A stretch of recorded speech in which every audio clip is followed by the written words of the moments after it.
మీకు అందరికీ శుభాకాంక్షలు. సరే, రాజకీయాలు మీకు అందరికీ తెలుసు. ఈ రాష్ట్రంలో దేశంలో జరుగుతున్నటువంటి పరిణామాలను కూడా మనం చూస్తున్నాం. బట్ ఒక తెలంగాణ రాష్ట్రం అనేది ఒక 65-70 సంవత్సరాల కళ.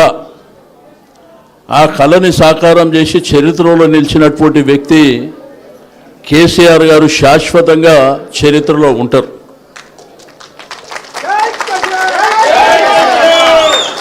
ఎందుకంటే తెలంగాణ ప్రాంతంలో నీళ్లు లేక, కరెంటు లేక, పండించినటువంటి పంటకు గిట్టుబాటు లేక వేరే రాష్ట్రాలకు, వేరే దేశాలకు వలసపోతున్నటువంటి సందర్భాలలో తెలంగాణ ఉద్యమాన్ని అనేక మంది ప్రారంభించారు. ఒక్కళ్ళు కాదు, ఇద్దరు కాదు, కొన్ని వందల వేల మంది తెలంగాణ ఉద్యమాన్ని ప్రారంభించారు. కానీ దాన్ని ఒక సాకారం చేసింది ఒక శాంతియుతమైనటువంటి వాతావరణంలో, గాంధేయ మార్గంలో ముందుకు తీసుకెళ్ళి యావత్ తెలంగాణని ఏకతాటి మీద తీసుకొచ్చి ఈరోజు భారతదేశ చిత్రపటంలో తెలంగాణ అనే రాష్ట్రాన్ని మాత్రం కేసీఆర్ గారే పెట్టిందనేటువంటిది కూడా చరిత్ర. వారు చేసినటువంటి ఉద్యమాలలో ఇప్పుడు 1969లో ఒకటి జరిగింది, 1972లో ఆంధ్రలో జరిగింది, అంతకుముందు తెలంగాణలో జరిగింది, మళ్ళీ 71లో జరిగింది. ఇవన్నీ జరిగినాయి. ఆ రోజు చెన్నారెడ్డి గారు కూడా ప్రజా సమితి పెట్టి దగ్గర 13 పార్లమెంటు స్థానాలు గెలిచిన తర్వాత కూడా సాధ్యం కాలే, వాళ్ళు అమ్ముడు వేరు.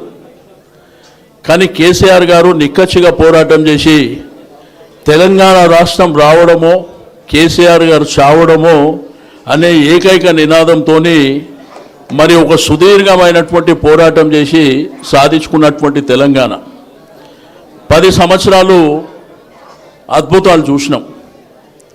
10 సంవత్సరాలలో అసలు ప్రభుత్వం అంటే ఎట్లుంటుందో ఈ దేశానికి నేర్పించింది కేసీఆర్ గారు.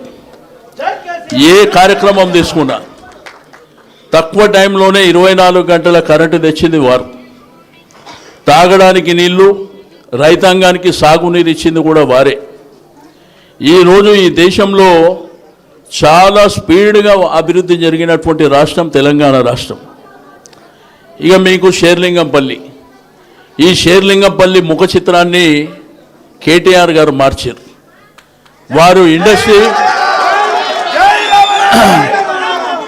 వారు ఇండస్ట్రీ మున్సిపల్ మినిస్టర్గా వారు మీ యొక్క షేర్లింగంపల్లి ముఖ చిత్రాన్ని మార్చడమే కాకుండా మనం ఎక్కడనో ప్రపంచంలో న్యూయార్క్ లాంటి దేశాలు పోయినప్పుడు అటువంటి పరిస్థితి ఈ యొక్క ప్రాంతాన్ని చూస్తే కనిపించే విధంగా అద్భుతాలు చేశారు.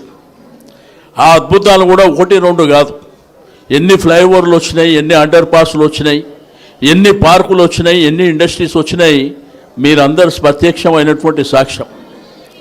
సరే, రాజకీయాలలో ప్రభుత్వాలు వస్తుంటాయి, పోతుంటాయి, పార్టీలు శాశ్వతంగా ఉంటాయి. కొంతమంది అవసరాల కోసం, ఆపూట కోసం కొంతమంది పోతుంటారు. గ్రేటర్ హైదరాబాద్లో ఉన్నటువంటి మా ఎమ్మెల్యేలు ఇక్కడ కృష్ణారావు గారు, ఆ పక్కన పోతే వివేక్ గారు, ఆ పక్కన ప్రకాష్ గారిని, సుధీర్ రెడ్డి గారు, లక్ష్మారెడ్డి గారు, మరి అదేవిధంగా రాజశేఖర్, ఇట్లా మీకు సరౌండింగ్ ఎక్కడ తీసుకున్నా కానీ ఆ రోజుల్లో మన దగ్గర ఉన్నటువంటి ఎమ్మెల్యే బతిన్లాడుకొని ఆ రోజు అద్భుతంగా అధికమైనటువంటి నిధులు కూడా షేర్లింగంపల్లి ప్రాంతంలోనే ఖర్చు అయినాయి. ఆ రోజు మీకు డ్రైనేజీ వ్యవస్థ సరిగ్గా లేదు, తాగడానికి మంచినీటి వ్యవస్థ సరిగ్గా లేదు. కానీ మన యొక్క పరిపాలనలో అద్భుతాలు జరిగినాయి. కానీ ఈరోజు 2 సంవత్సరాల 2 నెలలు అవుతుంది. ఈ ప్రభుత్వం వచ్చిన తర్వాత ఏం కార్యక్రమాలు చేశారు? మీ ఎమ్మెల్యే గారు చెప్తారు, అభివృద్ధిని చూసి నేను పోయినా అంటుండే. ఏం అభివృద్ధి చేసిండో చెప్పు. ఆ రోజు 100,000 కోట్ల రూపాయల ఆ నియోజకవర్గం అభివృద్ధి జరిగింది. ఈరోజు ఎందుకు పోయినరో మీరు ఒకసారి ఆలోచించుకోవాల్సినటువంటి అవసరం ఉంది. కానీ ఇక్కడ రాజకీయాలలో వ్యక్తులు శాశ్వతం కాదు. ఈరోజు పార్టీ శాశ్వతం, కేసీఆర్ గారు శాశ్వతం. వీళ్ళు వచ్చేటోళ్ళు పోయేటోళ్ళు వచ్చే అసెంబ్లీ తర్వాత భవిష్యత్తులో ఇక వాళ్ళు లీడర్గా కూడా ఎవడు ఉండలేడు. ఎందుకంటే మీరు చూస్తారు రేపు ఎలక్షన్ తర్వాత 2027, 28, 29 ఎలక్షన్లు వచ్చినప్పుడు మరి మీ ఎమ్మెల్యే గారి పరిస్థితి ఎంత దారుణంగా ఉంటుందో జెండా కట్టేటోడు కూడా గతి లేకుండా ఉంటాడు. ఆ పరిస్థితి వస్తుంది. విజయ్ కుమార్ లాంటి యువకులు ఎందుకు ముందుకు వస్తారు మీరు ఆలోచన చేయండి. ఈరోజు అద్భుతంగా షేర్లింగంపల్లిలో మరి కార్యకర్తలు చూస్తుంటే ఈ మధ్యకాలంలో కృష్ణారావు గారి నాయకత్వంలో ఎంతోమంది యువకులు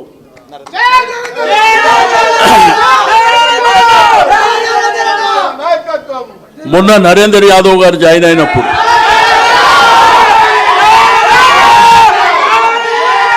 గతంలో భిక్షపతి యాదవ్ గారు కూడా ఎమ్మెల్యే ఉండే, ఒక మర్యాదస్తుడుగా నెమ్మదిగా ఉండేటువంటి వ్యక్తి ఉండే. కానీ ఇప్పుడు ఎట్లా తయారైపోయిందంటే ఎవడు అధికారం ఉంటే వాళ్ళ దగ్గరికి పోయేటువంటి పరిస్థితి వచ్చింది. బట్ 2.5 సంవత్సరాల తర్వాత తిరిగి కేసీఆర్ గారే ముఖ్యమంత్రి అవుతారు. తప్పకుండా మన రాష్ట్రం అద్భుతంగా ముందుకెళ్తుందని చెప్పి నేను ఈ సందర్భంగా తెలియజేస్తూ ఉన్నాను. ఎలక్షన్లు వస్తుంటాయి పోతుంటాయి, గెలవడం ఓడవడం అనేది జరుగుతూనే ఉంటుంది సర్వసాధారణంగా. బట్ రేపు కార్పొరేషన్ ఎలక్షన్స్ వస్తే మీ దగ్గర ఉన్నటువంటి 24లో కాంగ్రెస్ వాడు ఒక్కటి గెలుస్తాడా చూస్తాం. 24 మనమే గెలుస్తాం. ఎందుకంటే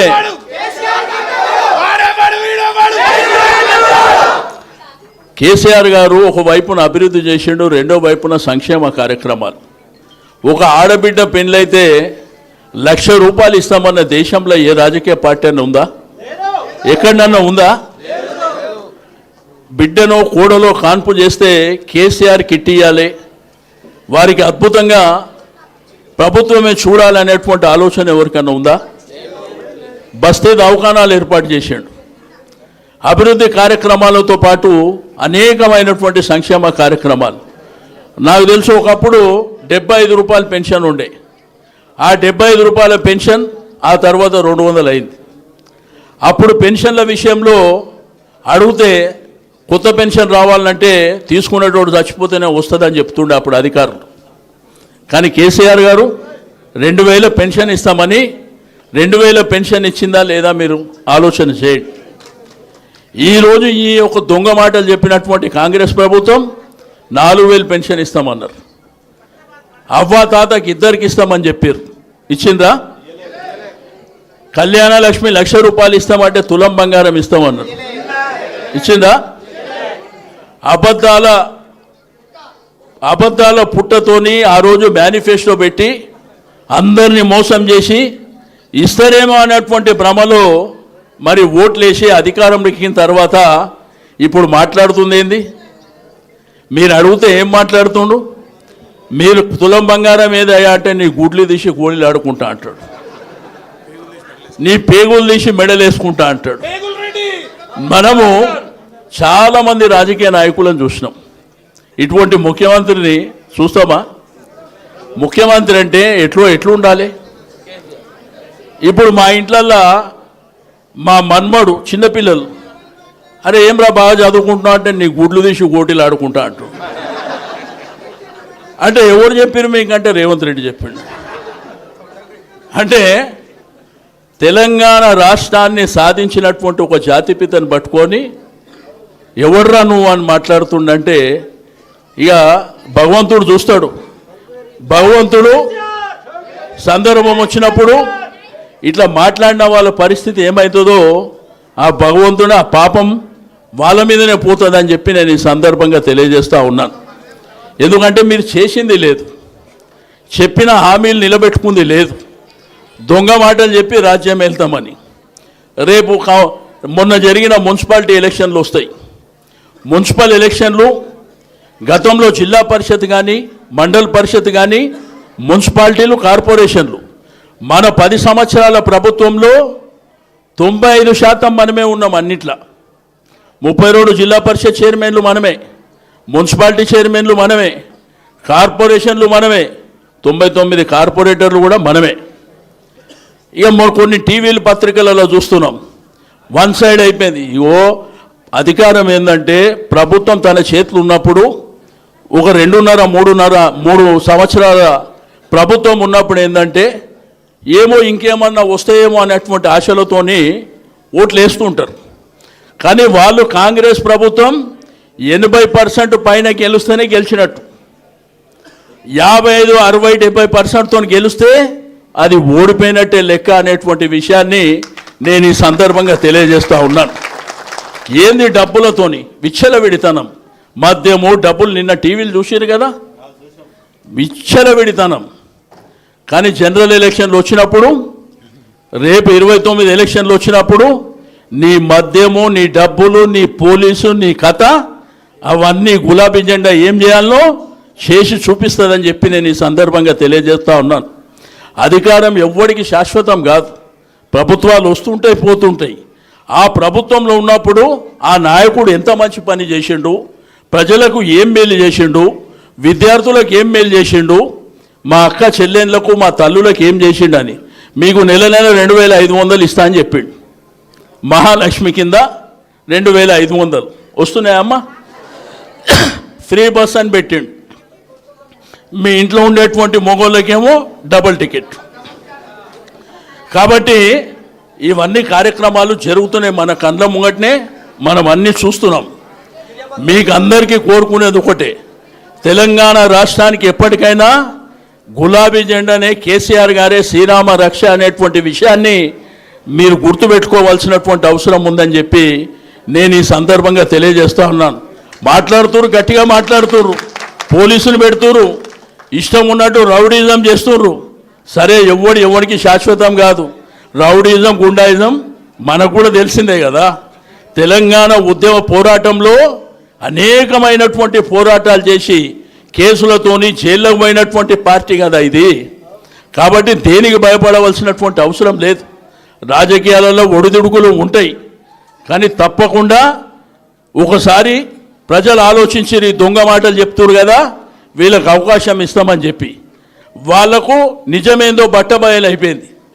తిరిగి కేసీఆర్ గారు వస్తే 15-20 సంవత్సరాల వరకు తిరిగి ఈ రాష్ట్రంలోనే గులాబీ జెండా ఉంటుందనేటువంటి విషయాన్ని మనం గుర్తుపెట్టుకోవాల్సినటువంటి అవసరం ఉంది. ఒక రాష్ట్రాన్ని సాధించినటువంటి నాయకుడు, ఒక రాష్ట్రాన్ని పరిపాలన చేసినటువంటి నాయకుడు, నా రైతు బాగుండాలి, నా అక్క చెల్లె బాగుండాలి, నా తమ్ముళ్ళు బాగుండాలి, ప్రజలు బాగుండాలని నిరంతరం శ్రమ చేసినటువంటి నాయకుని పట్టుకొని, అంత వయసున్నటువంటి నాయకుని పట్టుకొని ఈ నీచమైనటువంటి భాష మన కళ్ళారా చూస్తున్నాం. ఈ విధమైనటువంటి భాషని ఈరోజు మనం, మొన్న ముఖ్యమంత్రి గారు హార్వర్డ్ యూనివర్సిటీకి పోయిండంట, ఎక్కడ, అమెరికాలో. హార్వర్డ్ యూనివర్సిటీకి అని వచ్చిన తర్వాత ఏం మాట్లాడిండో చూసారు. అందరం ఏమనుకున్నాం, ఈయన యూనివర్సిటీ పోయి వచ్చిండు కదా, కొంత పద్ధతి మారుతుందేమో, భాష మారుతుందేమో, వచ్చిన తెల్లారే షురూ చేసాడు. కాబట్టి కుక్క తోకకు అది ఎంత చేసినా అది వంకరనే ఉంటుంది అనేటువంటి విషయాన్ని మనం గుర్తెరగాలని చెప్పి నేను ఈ సందర్భంగా తెలియజేస్తూ ఉన్నాను. నేను షేర్లింగంపల్లి కార్యకర్తలకు, నాయకులకు అందరికీ మీరు ధైర్యంగా ఉండండి, మేము ఉన్నాం మీ వెనుక, మీకు అన్ని విధాలుగా మేము అండదండలుగా ఉంటాం. తప్పకుండా అన్ని రకాలుగా మీకు మేము ఎంకరేజ్ చేయడానికి మేము ఉంటామని చెప్పి నేను ఈ సందర్భంగా తెలియజేస్తూ ఉన్నాను. ముఖ్యంగా మా యువకులు విజయ్ కుమార్ గారు, ఇంకా యువకులని మీరు రవి, మీరందరూ కలిసి ఇంకా యంగ్స్టర్స్ని ప్రోత్సహించండి. డెఫినెట్గా తిరిగి రాబోయే కాలం అంతా మనదే అనేటువంటి విషయాన్ని నేను ఈ సందర్భంగా తెలియజేస్తూ ఉన్నాను. మేము కూడా 10 సంవత్సరాల అధికారంలో ఉంటే కేసీఆర్ గారు ఆ రోజు మా కార్పొరేటర్ కానీ, ఎమ్మెల్యేలు కానీ, మంత్రులకు కానీ, ఎంపీలకు కానీ, జిల్లా పరిషత్, ఆయన ఒకటే మాకు ఇక్కడ మీటింగ్ అయ్యేటప్పుడు చెప్తుండే, నోరు జాగ్రత్తగా ఉండాలని. మీరు ప్రజల్ని మెప్పించండి, కార్యక్రమాలు చేయండి, కానీ మీ నోరు జాగ్రత్త పెట్టుకొని మాట్లాడండి. రెండోది, ఇతర పార్టీల మీద కక్ష సాధింపు చర్యలు చేయకండి అని చెప్పి మాకు హితబోధ చేస్తుండే. కానీ ఈరోజు చూస్తే ఒక రాక్షస పాలన, ఎక్కడ చూసినా దౌర్జన్యాలు, ఎక్కడ చూసినా. ఇక నాయకుడు ఎట్లుంటే కిందోడు ఎట్లుంటాడు తెలుసు కదా, కానీ ఓడి మాత్రం వాళ్ళకి తెలుస్తలేదు. మాకేందంటే చాలా నెమ్మదిగా మా కేసీఆర్ గారు ఇచ్చినటువంటి హితబోధతోని మేము ఎంతైతే బాధ్యతగా ఉన్నామో మాకు మాత్రం అన్నీ నేర్పిస్తున్నారు. మీరు ఏమేమి చేయాలో అన్నీ నేర్పిస్తున్నారు. 3 ఏళ్ళ తర్వాత మరి ఇక మేము కూడా గ్రౌండ్లోకి దిగవలసినటువంటి పరిస్థితి వస్తుంది. ఆ రోజు కూడా మీరు ఎట్లయితే ఆడుకుంటున్నారో దీనికి డబల్ ఆడుకుంటామనేటువంటి విషయాన్ని కూడా మీరు గుర్తుంచుకోవాల్సినటువంటి అవసరం ఉంది. కాబట్టి ఈరోజు విజయ్ కుమార్ గారు వారితో పాటు వచ్చినటువంటి మిత్ర బృందానికి మా తల్లులకు ప్రతి ఒక్కరికి పేరు పేరున మనస్ఫూర్తిగా అభినందనలు తెలియజేస్తూ వారిని పార్టీలోకి ఆహ్వానించినటువంటి కేటీఆర్ గారికి మీ అందరికీ మరొకసారి మనస్ఫూర్తిగా అభినందనలు తెలియజేస్తూ సెలవు తీసుకుంటా ఉన్నాను. జై తెలంగాణ, జై తెలంగాణ.